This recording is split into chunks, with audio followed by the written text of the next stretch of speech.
Hello दोस्तों, my self doctor Pravinder Singh. आज मैं न्यू वीडियो के साथ आया हूँ जिसका टॉपिक है मेरा हाइड्रोसील। हाइड्रोसील मीनिंग हाइड्रो का मतलब होता है फ्लूइड और हमारा सील का मतलब होता है सैक। फ्लूइड फिल्ड सैक होता है तो उसको हम हाइड्रोसील कहते हैं। हाइड्रोसील हमारे स्क्रोटल रीजन में होने वाली एक डिजीज़ होती है। It is a collection of fluid between two layers of tunica vaginalis of testis। जो हमारे टेस्टिकुलर पार्ट होता है, टेस्टिस ऑर्गन होता है, उसके आउटर मोस्ट में 3 कोट होते हैं। जो कि सबसे बाहर का कोट होता है वो ट्यूनिका वैजानिलिस कहलाता है। उसके बाद ट्यूनिका एल्बुजिनिया कहलाता है। उसके सबसे अंदर वाला ट्यूनिका वास्कुलरिस कहलाता है। जो सबसे आउटर मोस्ट कोट होता है ट्यूनिका वैजानिलिस, वो 2 पार्ट में डिवाइड रहता है। एक होता है विसरल पार्ट और दूसरा होता है पैराइटल पार्ट। जो विसरल पार्ट होता है वो टेस्टिस से जुड़ा रहता है और जो पैराइटल पार्ट होता है वो टेस्टिस से जुड़ा नहीं रहता है। जो विसरल पार्ट है और जो पैराइटल पार्ट है, उन दोनों के बीच में एक स्पेस रहता है जिसको हम ट्यूनिका वैजानिलिस स्पेस कहते हैं, या इस स्पेस को हम कैवम वैजाइनल कहते हैं। जो ट्यूनिका वैजानिलिस की इंटरनल लेयर होती है जिसको हम विसरल लेयर कहते हैं, वो कुछ मात्रा में फ्लूइड का सेक्रेशन करती है। और जो आउटर पार्ट होता है जिसको हम पैराइटल लेयर कहते हैं, वो उस फ्लूइड को एब्जॉर्ब करती है। जो विसरल लेयर होती है वो कुछ फ्लूइड का सेक्रेशन करती है और जो आउटर लेयर होती है वो फ्लूइड का एब्जॉर्प्शन करती है। फ्लूइड के सेक्रेशन अगर अत्यधिक मात्रा में बढ़ता है तो वो कैविटी में फ्लूइड की मात्रा को बढ़ाता है, या जो आउटर लेयर है जिसको हम पैराइटल लेयर कहते हैं, वो अगर एब्जॉर्प्शन को कम करती है तो उससे भी जो कैविटी में फ्लूइड इकट्ठा होता है वो बढ़ने के चांसेस होते हैं, जो कि बाद में हाइड्रोसील कॉज कर सकता है। टेस्टिस का निर्माण हमारे शरीर में किडनी के लोअर पार्ट के नज़दीक होता है, जो कि एब्डोमिनल कैविटी में होता है। डेवलपमेंट के दौरान हार्मोनल इन्फ्लुएंस के कारण जो हमारे टेस्टिस का पार्ट रहेगा वो एब्डोमिनल कैविटी में डिसेंड होकर हमारे इंटरनल रिंग के नज़दीक आता है।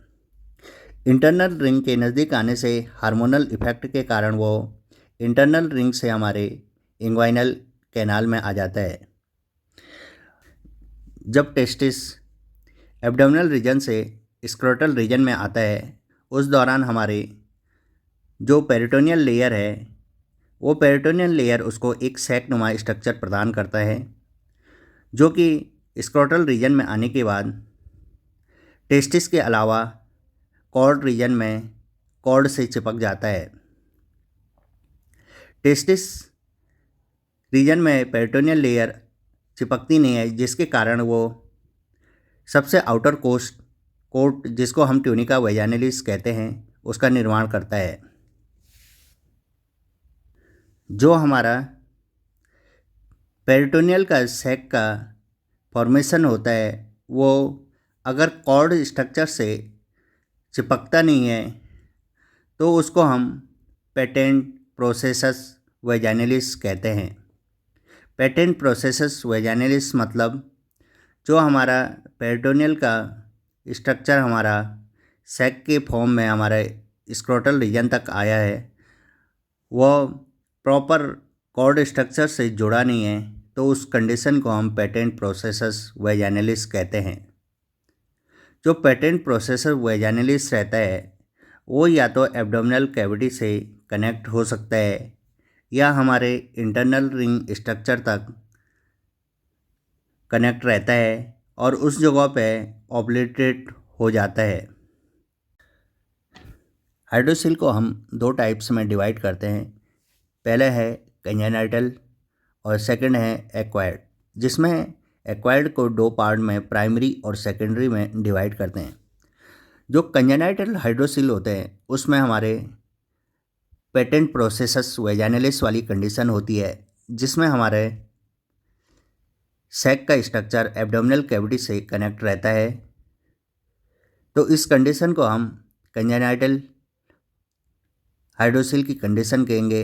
अगर पेटेंट प्रोसेसस वेजाइनलिस की लेयर में हाइड्रोसिल का फॉर्मेशन होता है तो उस हाइड्रोसिल को हम कंजेनाइटल हाइड्रोसिल कहते हैं। हाइड्रोसिल की क्या क्या एटियोलॉजी हो सकती है? टेस्टिस के सबसे बाहर की लेयर ट्यूनिका वेजाइनलिस के दो पार्ट होते हैं, ट्यूनिका विसरल पार्ट और tunica parietal part. Parietal part और विसरल पार्ट के बीच में जो गैप होता है, उस गैप में कंटिन्यूअस फ्लूइड का फॉर्मेशन विसरल लेयर द्वारा होता है और आउटर पैराइटल लेयर के द्वारा उसका एब्जॉर्प्शन होता रहता है। अगर इस फ्लूइड के बनने में और उसके एब्जॉर्प्शन में कोई डिफॉर्मिटी होती है तो वो हाइड्रोसिल कॉज कर सकते हैं। अगर इंटरनल रिंग अत्यधिक मात्रा में फ्लूइड का सेक्रेशन कर रही है और आउटर लेयर कम मात्रा में फ्लूइड का एब्जॉर्प्शन कर रही है तो वो हाइड्रोसिल का फॉर्मेशन करती है।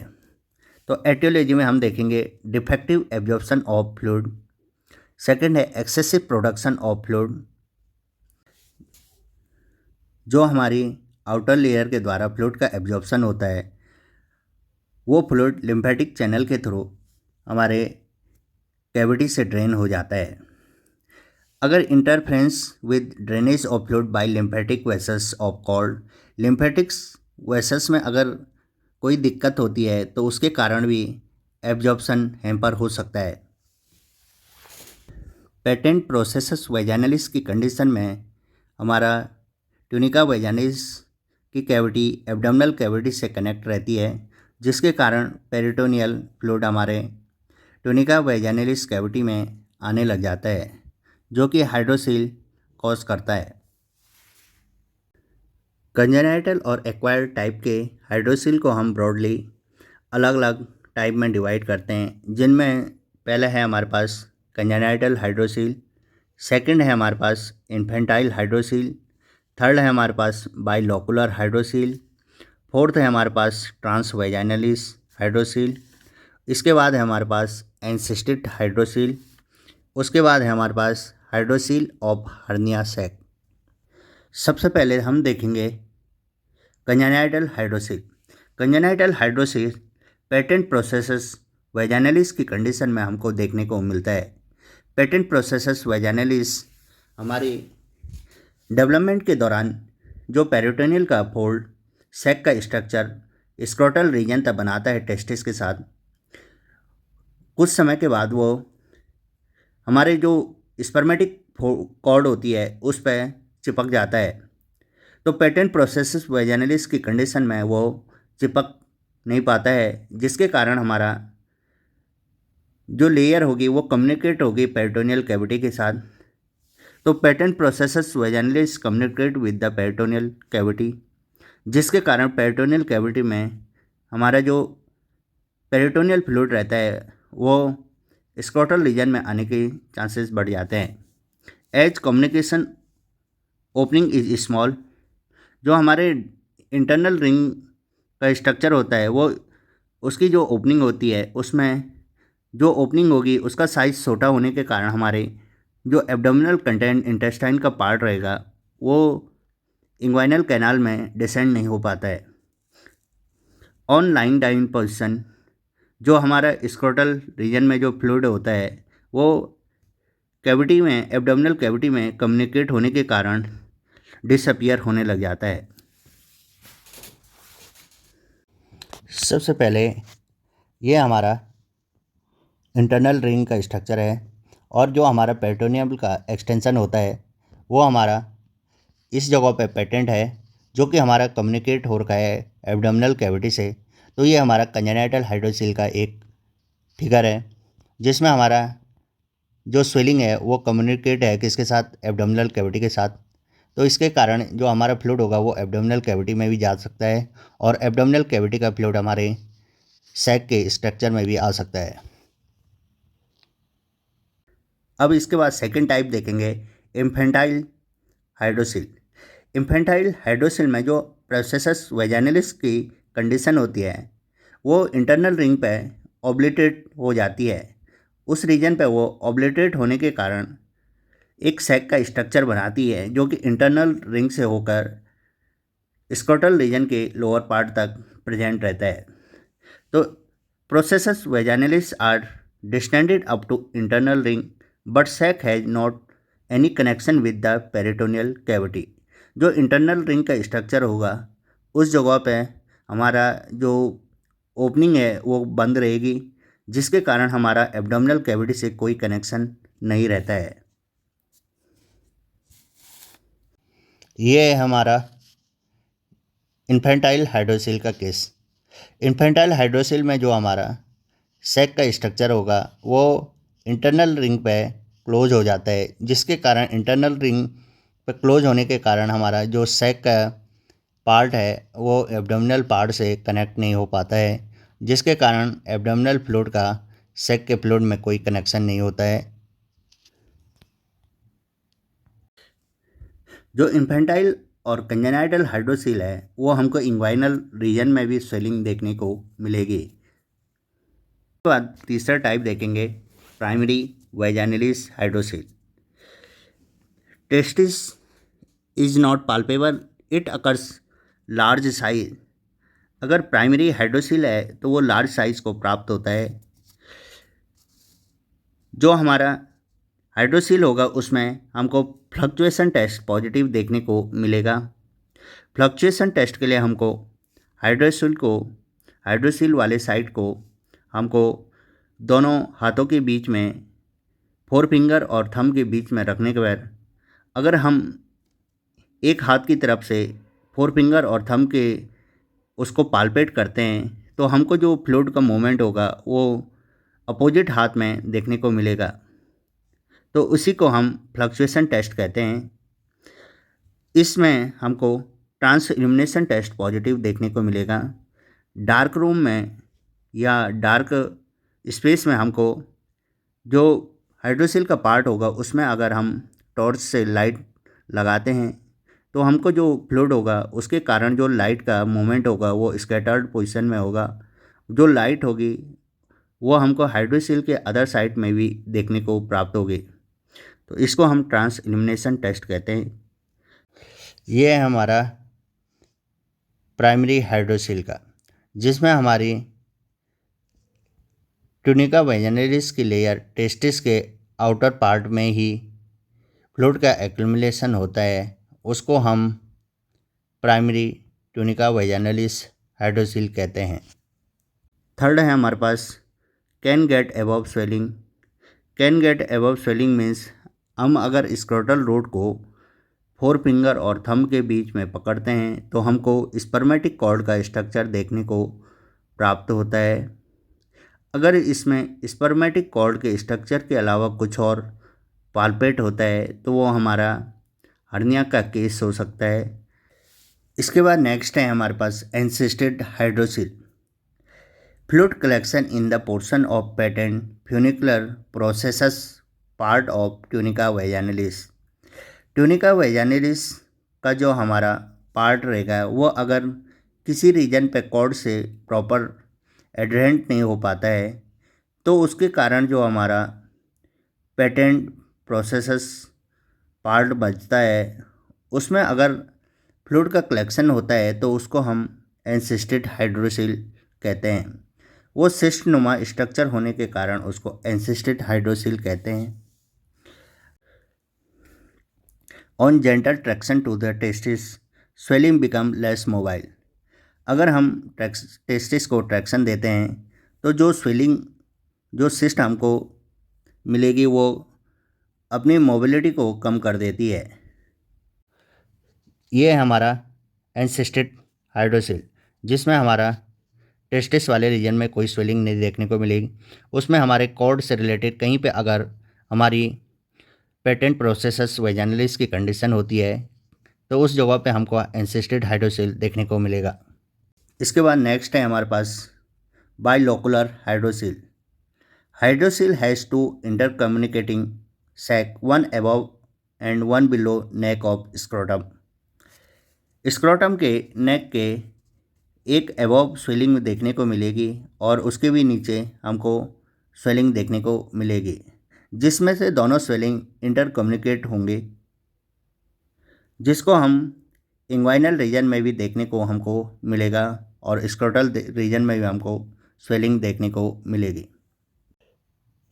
ये है हमारा बाइलोकुलर हाइड्रोसिल, जिसमें हमारा इंटरनल रिंग तक हमारे को दो पार्ट में डिवाइडेड हाइड्रोसिल के सेक देखने को मिलेगा, जिसमें बीच में ये दोनों पार्ट आपस में कम्युनिकेट हुए रहते हैं। ये है हमारा बाइलोकुलर हाइड्रोसिल। अब नेक्स्ट है हमारे पास hydrocele of hernia sac. Due to adhesion of content of hernia sac, fluid secretion collects in hernia sac and forms hydrocele. अगर हर्निया के केस में हमारा जो हर्निया सैक होती है उसमें अगर उसका कंटेंट का एडेजन होता है तो उसके कारण जो फ्लूइड का सेक्रेशन हो सकता है वो हर्निया के सैक में फ्लूइड का एक्यूमुलेशन होता है, जो कि हाइड्रोसिल ऑफ हर्निया सैक कहलाता है। ये है हमारा हर्निया के हाइड्रोसिल ऑफ हर्निया सैक, जिसमें हमारा हर्निया का पार्ट कहीं पे अगर एडेजन होता है सैक में तो उसके कारण हमें जो हाइड्रोसिल देखने को मिलेगा उसको हम हाइड्रोसिल ऑफ हर्निया सैक कहते हैं। सेकेंडरी हाइड्रोसिल के क्या क्या कारण हो सकते हैं? सबसे पहला कारण है उसका इन्फेक्शन, जिनमें कि हमको फाइलेरिया एलिफेंटियासिस का कॉमन सा इन्फेक्शन होता है, ट्यूबरक्लोसिस का इन्फेक्शन हो सकता है या सिफिलिस का इन्फेक्शन हो सकता है, या इसके अलावा कोई इंजरी हो सकती है, या हमारा ऑपरेशन के पोस्ट हर्नियोरेफी के बाद हमारे हाइड्रोसिल देखने को मिलता है। हर्नियोरेफी के दौरान हमारे जो लिम्फेटिक चैनल्स होते हैं उसमें अगर कहीं पे इंजरी होती है तो वो हाइड्रोसिल कॉज कर सकता है, या हमारे स्कॉटल रीजन में कोई कैंसरस या ट्यूमर वाली कंडीशन हो सकती है तो उसके कारण भी हाइड्रोसिल बन सकता है। हाइड्रोसिल की किन किन डिजीज़ के साथ हम डिफरेंशियल डायग्नोसिस कर सकते हैं? सबसे कॉमन है उसमें इंग्वाइनल हर्निया। सेकंड है हमारे पास एपिडिडिमल सिस्ट। थर्ड है स्पर्मेटोसिस। उसके बाद फोर्थ है टेस्टिकुलर ट्यूमर और फिफ्थ है स्क्रोटल एडेमा। हाइड्रोसिल में क्या क्या क्लिनिकल फीचर्स देखने को मिलेगा? उसमें हमको स्वेलिंग ओवर स्क्रोटल देखने को मिलेगी। सेकंड है हमको पाल्पेट करने पे हमको कॉर्ड का स्ट्रक्चर हमको पाल्पेट होगा। टेस्टिस का स्ट्रक्चर हमको पाल्पेबल देखने को नहीं मिलता है। ट्रांस इल्यूमिनेशन हमारा पॉजिटिव देखने को मिलेगा और फ्लक्चुएशन हमारा पॉजिटिव देखने को मिलेगा। अब हाइड्रोसिल से रिलेटेड केस में हमको क्या इन्वेस्टिगेशन कराना चाहिए? सबसे कॉमन इन्वेस्टिगेशन इसमें अल्ट्रासोनोग्राफी इन्वाइनोस्क्रोटल या स्क्रोटल रीजन का कराना चाहिए। कोई भी इन्फेक्शन हो उसके लिए हमको सीबीसी कंप्लीट ब्लड काउंट में डब्ल्यूबीसी इंक्रीज देखने को मिलेगी। अगर ट्यूबरक्लोसिस का पेशेंट है तो उसमें हमको मोटॉक्स टेस्ट करना चाहिए। हाइड्रोसिल का मैनेजमेंट क्या होगा? इसके ट्रीटमेंट में हम सर्जिकल प्रोसीजर करते हैं। हाइड्रोसिल के ऑपरेशन के लिए हमको anaesthesia, general anaesthesia, spinal anaesthesia या लोकल एनेस्थीसिया का यूज़ करना पड़ता है। हाइड्रोसिल के ऑपरेशन के कुछ सर्जिकल नाम है, जिनमें से पहले सबसे कॉमन नाम यह है evacuation and eversion of sac. Second procedure है लॉर्ड्स प्लिकेशन। थर्ड है हमारे पास जेबलेस ऑपरेशन। ऑपरेटिव प्रोसीजर में हम लोकल, जनरल और स्पाइनल एनेस्थीसिया का यूज़ करते हैं। इसकी प्रोसीजर में आफ्टर क्लीनिंग एंड ड्रेपिंग एक वर्टिकल इंसिजन लेते हैं जिसका साइज 6 to 8 सेंटीमीटर लेंथ में होता है, जो कि वर्टिकल होता है, जो कि मीडियन रैपी के लगभग 1 सेंटीमीटर दूरी पर स्थित होता है, जो कि स्क्रोटल रीजन के एंटीरियर साइड में प्रेजेंट रहेगा।